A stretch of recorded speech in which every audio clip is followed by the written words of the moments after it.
Reports नाही दाखवू शकत. अरे बाप रे, मला वाटलंच होतं तुम्ही असं काहीतरी उत्तर देणार म्हणून. इन्स्पेक्टर साहेब,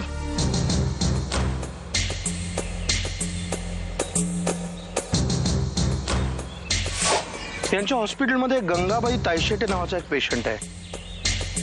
त्यांच्या रूम मध्ये आता बाबू या नावाचा एक माणूस बसलाय. त्याला ताब्यात घ्यायचंय. किल्लेदार साहेब, माझी यात काही एक चूक नाहीये.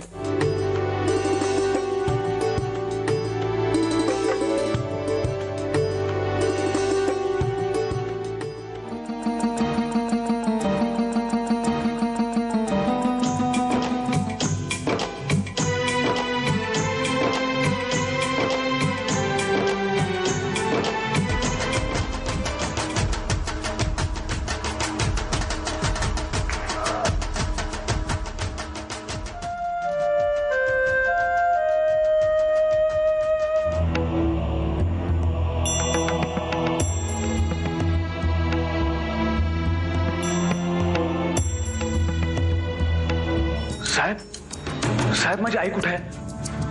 ती भेटली का? भेटल्या. सुखरूप आहेत, सुरक्षित आहेत. त्यांच्या रूम मध्ये तो बाबू नावाचा कोणी माणूस होता ना, त्यालाही पोलिसांनी अटक केली आहे. तू आता काळजी करू नकोस. हे बघ, तुझी खूप मोठी फसवणूक झाली आहे. तेव्हा आता असशील तिथून निघ, जानकीला घे आणि पळून जा.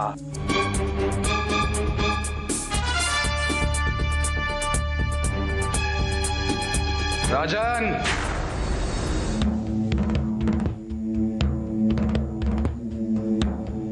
राजन,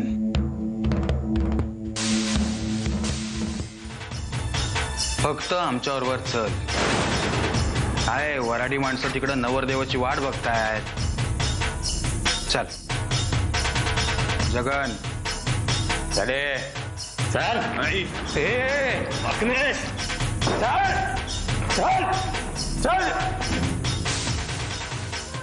आज काय खरं नाही राजनचं. मग तिला तयार कोणी केलीये? तुम्ही काय पण उगाच बोलू नका. मला माहिती मी बुजगावणं दिसतीये. काहीतरी बोलू नको. बुजगावण्याला अशी कपडे घातले तरी तुझ्यापेक्षा चांगला दिसेल तो. गप्प बस.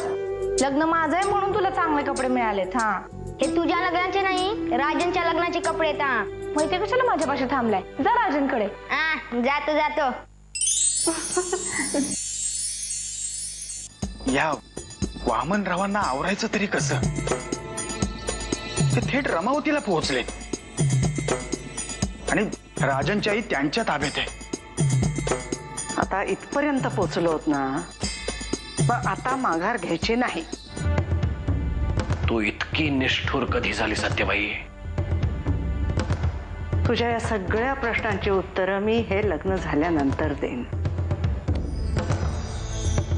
उत्तरं विचारायचा हक्क तुलाही आहे आणि जानकीलाही आहे. पण मी जर ही चूक केली तर जगात कोणालाही मी एकही प्रश्न विचारू शकणार नाही. सत्यबाई, राजनचा बंदोबस्त झालाय.